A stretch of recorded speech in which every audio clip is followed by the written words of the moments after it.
చెప్పేందుకు లేపాల్సి వచ్చింది? అది ఆడదా గాడిద 10 మంది మొగళ్ళతో వచ్చిందని నన్ను తిట్టింది కదా. మరి దాని ఇంట్లోకి రోజుకు 100 మంది వస్తారు అంటే అది 100 మంది తోటి. అందుకనే చెప్పులు ఎప్పుడు దాని చెప్పులు ఎప్పుడు కాదు, దాని చెప్పుతోటి పల్ల కొట్టాలని అనిపించింది.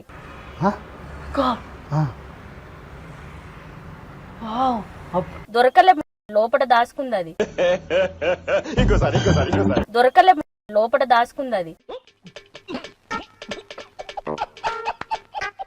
నువ్వు అన్న నుంచి వెళ్ళిపోతుంటే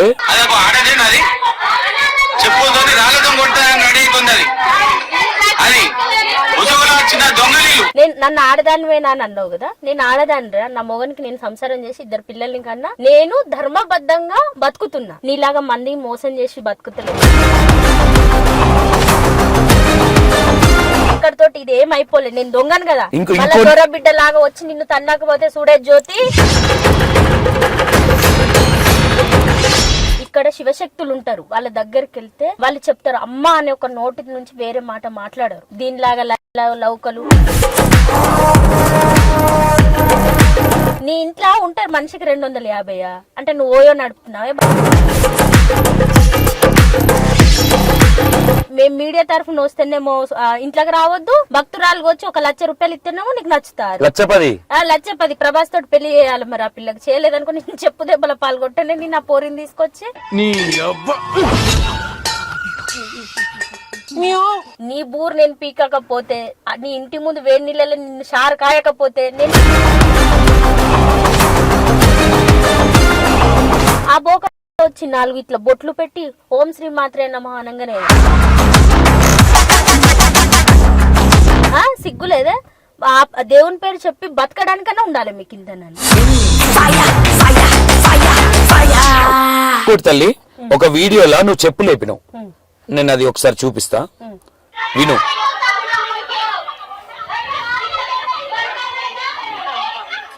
మనిషివా గాడిదవా అంటారు.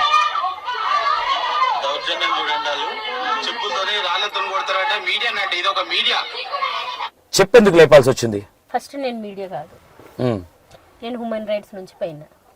అది ఆడదా గాడిద 10 మంది మొగళ్ళతో వచ్చిందని నన్ను తిట్టింది కదా. తిట్టింది తర్వాత తిట్టింది అది రికార్డ్ అవుతుంది కానీ ఆ వాయిస్ పెట్టలే వాళ్ళు. తిట్టింది. మరి దాని ఇంట్లోకి రోజుకు 100 మంది వస్తారు అంటే అది 100 మంది తోటి సంసారం చేస్తుందా. అది చేయబట్టికే నాకు చెప్పుంటది కదా. అందుకనే చెప్పులు ఎప్పుడు దాని చెప్పులు ఎప్పుడు కాదు, దాని చెప్పుతోటి పల్ల కొట్టాలని అనిపించింది. దొరకలే, లోపల దాచుకుంది అది. దానికి దమ్ముంటే బయటకు వచ్చి అనకపోయింది అదే మాట అనలేదు. ఓకే, అందు గురించి చెప్పలేపాల్సి వచ్చింది. అవును, తర్వాత నువ్వు అన్న నుంచి వెళ్ళిపోతుంటే మనుషులు లెక్క ఉన్నారు వాళ్ళు. అదొక ఆడదేనది చెప్పుతోని రాళ్ళతో కొట్టాలని అడిగిపోయింది. అది ముసుగులో వచ్చిన దొంగలు, భక్తుల ముసుగులో వచ్చిన దొంగలు వాళ్ళు మీడియానంట. ఏం సమాచారం అండి ఇది? ఈ పనికిరానోడు వీడే పెద్ద దొంగ. వీడు సమాజం గురించి మాట్లాడుతుండే ఏమనుకోవచ్చు. సమాజాన్ని దోచుకొని తినాలనుకునేటోళ్ళు మొగడు పెళ్ళం వర్సెస్ జ్యోతి శతగోపురం మనిషి. వాని పేరేందో కూడా నాకు తెలియదు. నన్ను ఆడదానివేనా అని అన్నావు కదా. నేను ఆడదానిరా, నా మొగనికి నేను సంసారం చేసి 2 పిల్లల్ని కన్నా నేను ధర్మబద్ధంగా బతుకుతున్నా. నీలాగా మంది మోసం చేసి బతుకుతలేదు. ఈ వీడియో రిలీజ్ అయినప్పుడు నీకు ఏమనిపించింది? ఇన్స్టాల్ వచ్చినప్పుడు ఏమనిపించింది? నేను ఎవ్వరికి భయపడాను సార్. నేను ఎందుకు భయపడాలి? నా దేవి దేవుళ్లను ఆట బొమ్మలు చేసి టిట్టి ఆడతా అంటే ఎవరు ఊరుకుంటారు చెప్పు. నేను హిందూగా పుట్టినా, ఈ హిందూ గడ్డ మీద బతుకుతున్నా కాబట్టి ఈ దేశ పౌరురాలుగా నన్ను ప్రశ్నించే వ్యక్తిత్వం నాకు ఉంది. నేను చెప్తున్నా కదా, మీరు చూసి నవ్వుకోవచ్చు, మీకు నోరు రాకపోవచ్చు. మా జనరేషన్ లో నా తరఫున నోరు వచ్చిందంటే నన్ను చూసి ఒక 10 మంది వచ్చి అడుగుతారేమో. దేవుడు ఎక్కడ లేడు? దేవుడు అంతటి ఉన్నాడు, నీలో ఉన్నాడు, నాలో ఉన్నాడు. ఎక్కిలి చెక్కలు చేసుకోమని చెప్పలే దేవుడు. ఓకే, మేజర్ గా ఇంకోటి ఈ వీడియోలు మీకు ఎట్లా పంపాడు అంటే దాంట్లో మీకు పెట్టినప్పుడు కూడా ఆ వాయిస్ విన్నప్పుడు మిమ్మల్ని దొంగ అనడం గానీ ఇది విన్నప్పుడు నీకు ఏమనిపించింది? మళ్ళీ పొట్టు చంపాలి విన్న అనిపించిందా? ఏమనిపించింది? మొగడు పిల్లల భర్తం నా చేతుల్లోనే అవుతుంది, ఇది మీరు రాసి పెట్టుకోండి. మణిదీపేశ్వర అమ్మవారు ఆమె కళలకు పోయి కూడా చెప్పుంటది. నాకు తెలిసి నేను సమ్మక్క సారక్క బిడ్డను. దాని కోడిబూరు, సమ్మక్కల కోడిబూరు ఎట్లా పీకుతారో అందరికి తెలుసు. ఆ జాతరకు పోయి వచ్చినోడు అట్లా పీకమని మా సమ్మక్క నా కళలకు వచ్చి చెప్పింది. ఆమె మణిదీపేశ్వర అమ్మ, ఆమెకు కూడా చెప్పుండాలి కదా. దాని పెళ్లి నా చేతులు అవుతుంది. ఇక్కడతోటి ఇది ఏమైపోలేదు. నేను దొంగను కదా, మళ్ళీ దొర బిడ్డ లాగా వచ్చి నిన్ను తన్నాకపోతే చూడే జ్యోతి కాసుకో. ఇంకోటి నువ్వు మీడియా పర్సన్ అని మీడియా వాళ్ళతో టైప్ చేసి మొగుళ్ళతో తిరుగుతుంది సిగ్గుందా అనేలాగా మాట్లాడింది. అలా ఆయన ఒక సరే ఒక లేడీ మాట్లాడిందంటే లేడీస్ తిట్టుకురు, అది వేరే విషయం. నేను కొంచెం దూరంలో ఉన్నా. అంటే ఒక లేడీని పట్టుకొని సంస్కారం లేకుండా ఒక దేవుడిని అడ్డం పెట్టుకొని నీకు దేవుని మీద ప్రేమ ఉన్నావు, నీవు ఒక ఆడపిల్లకి రెస్పెక్ట్ ఇవ్వను, నువ్వు రేపు పొద్దున దేవునికి ఎట్లా రెస్పెక్ట్ ఇస్తున్నావు? వాళ్ళు దేవునికి రెస్పెక్ట్ ఇయ్యరు, వాళ్ళకి దేవుడు లేడు. దేవుడు వచ్చేటోళ్ళు ఫస్ట్ నోట్లకి వెళ్ళి బూతులు అనేటివి రావు, సంస్కారం అనేది రావాలి. ఎంతో ఓపిక ఉంటుంది తెలుసా దేవుణ్ణి. ఒకసారి మీరు వెళ్ళి చూడండి, ఎక్కడ కొమరవెల్లి గాని, ఐలోని గాని, వేములవాడ గాని, ఇక్కడ శివశక్తులు ఉంటారు. వాళ్ళ దగ్గరికి వెళ్తే వాళ్ళు చెప్తారు అమ్మ అనే ఒక నోటి నుంచి వేరే మాట మాట్లాడారు. దీనిలాగా లౌకలు అసలు నీకు దేవుడు వస్తాడని నీకు రాడు, నీకు దేవుడే లేడు. నీకు పిచ్చి ఉంది, ఆ పిచ్చి నీ మొగనికి ఇంత రుద్దినావు, నీ ఇద్దరు ఆడిపోరలకి ఇంత రుద్దినావు. నీ ఇంట్లో ఉంటారు మనిషికి 250 అంటే నువ్వు ఓయో నడుపుతున్నావు అంటే మేము మీడియా తరఫున వస్తేనేమో ఇంట్లోకి రావద్దు, భక్తురాలు వచ్చి 1,00,000 రూపాయలు ఇస్తేనేమో నీకు నచ్చుతారు. 1,10,000 ప్రభాస్ తోటి పెళ్లి చేయాలి. మరి ఆ పిల్లకి చేయలేదనుకో నేను చెప్పు దెబ్బల పాల్గొట్టనే నేను ఆ పోరిని తీసుకొచ్చి. ఓకే, పైన మణిదీపేశ్వరమ్మ నెత్తి మీద బాత్రూమ్ ఉందంట. అవును ఉంది. ఆ బాత్రూమ్ లోకి నేను పోయినా 20 రూపాయలు ఇచ్చి నేనే పోయినా. వాష్రూమ్ పోతే 20 రూపాయలు. ఒక నైట్ అక్కడ స్టే చేయాలనుకుంటే మనిషికి 250. ఆల్రెడీ దాంట్లో ఎవ్వరు లేరు. ఈమె భక్తులు అంటే ఈమెకు సేవ చేసుకునేటోళ్ళు చేస్తారు. పైనుంచి అక్కడ గేట్ నుంచి వచ్చేటప్పుడు రికార్డ్ చేస్తారు. మనము మెయిన్ రోడ్ నుంచి లోపలికి వెళ్తూ ఉంటే వాకీ టాక్ తోటి ఇన్ఫర్మేషన్ పోతుంది. కారులో ఒక అమ్మాయి వచ్చింది, 2 అబ్బాయిలు వచ్చారు అని అట్లా చెప్తూనే ఉంటారు. నువ్వు ఎన్ని తప్పుడు పనులు చేసి వచ్చినావు మనం ఎదుటోళ్ళకి అన్ని చూపిస్తాం. ఒకటి గుర్తు పెట్టుకో, నీ పాపం పండింది, మంచి మంచోళ్ళే పండింది. నీది ఇంకొక 2 రోజులే టైం ఉంది. ఆల్మోస్ట్ సగం పండింది. ఇంకా పూర్తిగా పండితే ఇట్లా పిసుకుతాం నిన్ను. చెప్తున్నా కదా, నువ్వు చెప్పు లేపొచ్చిన కదా, ఇప్పుడు చెప్పు దెబ్బల పాలవ్వుడు ఖచ్చితం. నీ వెనక ఎవ్వడన్నా ఉండని, నేను ఏడికైనా అంటే అడికైనా రెడీ. తెగించినోనికి తెడ్డే లింగం. నన్ను అడిగేటోడు ఎవ్వలేడు. నీ బూరు నేను పీకకపోతే, నీ ఇంటి ముందు వేడి నీళ్ళలో నిన్ను షారు కాయకపోతే నేను మా అమ్మకే పుట్టలేదు, లేదా మా అయ్య పేరే మార్చుకుంటా. చెప్తాను కదా, నీ అమ్మవారు నీకు చెప్పుకుండాలి. వస్తుంది బూరు వీకనికనా? చెప్పాలి, చెప్తాను. ఎందుకు ఇంత పర్సనల్ గా తీసుకుంటున్నా అంటే ఏం చెప్తావా? నేను నిజంగా పోయింది నేను దేనికి సార్? అసలు ధర్మంగా మాట్లాడుకోవాలంటే ఆమెకు దేవుడు లేడు అని నేను ఇక్కడ చెప్పట్లేదు. దేవుడు ప్రతి ఇంట ఉంటాడు. మనకు ప్రతి ఒక్కరికి కులవేల్పు ఉంటాడు. ఇంటింటికి ఒక దేవుడు ఉంటాడు. మనం దీపం పెట్టుకోవాలి, మన భక్తి శ్రద్ధలతోటి మనం దండం పెట్టుకోవాలి. ఆరోగ్యాలు బాగాలేకపోతే హాస్పిటల్ చూపించుకోవాలి.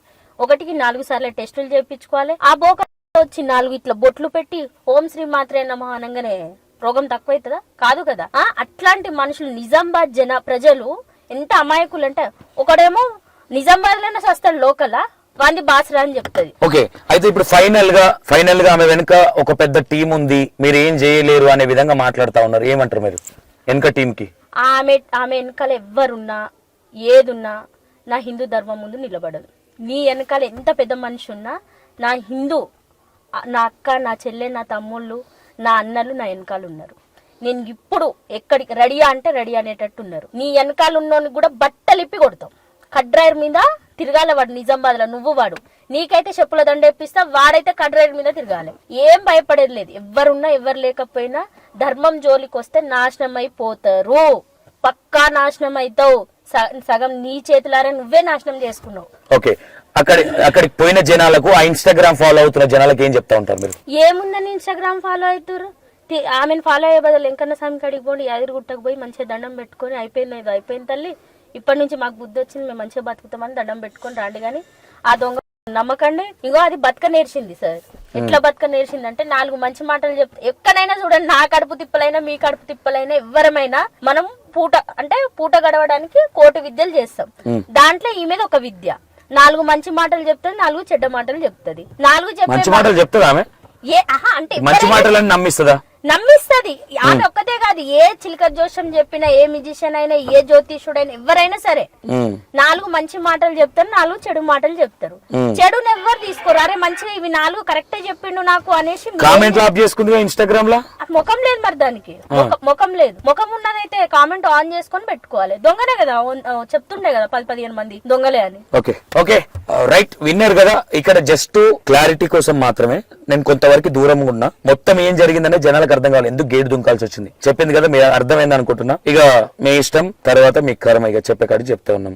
అక్కడ ఏం జరిగిందనేది ఆమె కూడా చెప్తా ఉన్నది. ప్రభాస్ పెళ్లి చేసుకోవాలంటే 1,10,000 అంట. ఏందో అర్థమైతే లేదు. అంతకన్నా ముందు ఒక బ్యాంక్ ఎంప్లాయ్ కి ఇంకొకటి సార్, నేను ఈ మాట చెప్తుంటే ఎవరు నమ్మట్లేదు. నువ్వు విన్నది తప్ప, నేను ఎందుకు వినడం తప్పు అవుతుంది? ఒక ఆమె సినిమా ఫీల్డ్ నుంచి అక్కడ ఉంది, ఆమె ఎవరో నాకు తెలియదు. ఈ పిల్ల ఆశపడడంలో తప్పు లేదు. ఆమె చెప్తుంది కాబట్టి అవును ఈ అక్క సినిమాలలో ఉంది కాబట్టి నాకు చేపిస్తదేమో ఒక అవగాహనతోటి విని ఉంటది. ఈ రోజులలో డబ్బులు లేని ఎవరి దగ్గర సార్? బతకాలనుకుంటే 100 దారులు ఉన్నాయి. ఆ దారులలో ఏదో మంచి దారి ఎంచుకొని బతుకు. దేవుని పేరు చెప్పుకొని దేవుణ్ణి భ్రష్టు పట్టిస్తున్నారు. నీకు సిగ్గు శరాలు లేవు. నీ శతగోపురం నీకు జంజం ఉండదు కానీ గోపురం పెట్టే అర్హత ఉన్నదా? ఏ వేద పాఠశాలలో చదివినావు? ఏ జ్ఞానవంతులు నీకు జ్ఞానం నేర్పిరు? గాయత్రి మంత్రం తెలుసా? ఓం శ్రీ మాత్రే నమః అనగానే రోగాలు తగ్గిపోతాయి అంటే క్యాన్సర్ హాస్పిటల్ ఎందుకున్నాయి? గవర్నమెంట్ హాస్పిటల్ ఎందుకున్నాయి చెప్పు మరి?